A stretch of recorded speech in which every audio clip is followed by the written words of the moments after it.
De notre département, dans les forêts et les jardins, on tente de s'adapter au changement climatique en expérimentant de nouvelles essences. Le jardin d'essai, 4 hectares de foresterie expérimentale au cœur de la forêt domaniale de la Coubre. Ici, depuis le 19e siècle, on invente la forêt charentaise de demain. Cette parcelle accueille aujourd'hui de nouveaux habitants. Ce matin, on plante des chênes pubescents. On en plante 200 et sur 600 mètres carrés à peu près. L'objectif, tester l'adaptation de nouvelles essences à la terre et au climat particulier de la façade atlantique, en prévision d'un changement climatique rapide. 3 essences sont testées, le chêne pubescent, le micocoulier et un sapin venu de Turquie.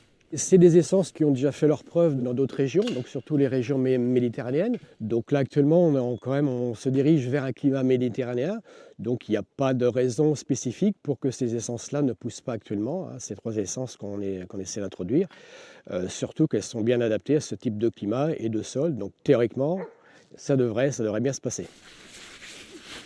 Face à un climat qui se réchauffe avec de moins en moins d'eau et de plus en plus de phénomènes climatiques extrêmes, il faut s'adapter, y compris pour les paysagistes.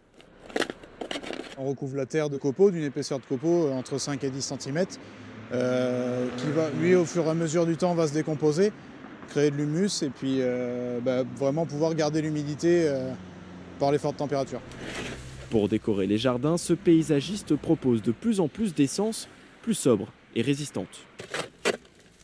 Aujourd'hui, on peut proposer tout ce qui est méditerranéen, où il y a une forte demande de la clientèle, des oliviers, des choses comme ça, et aussi des cactés qui résistent bien à la sécheresse et au gel.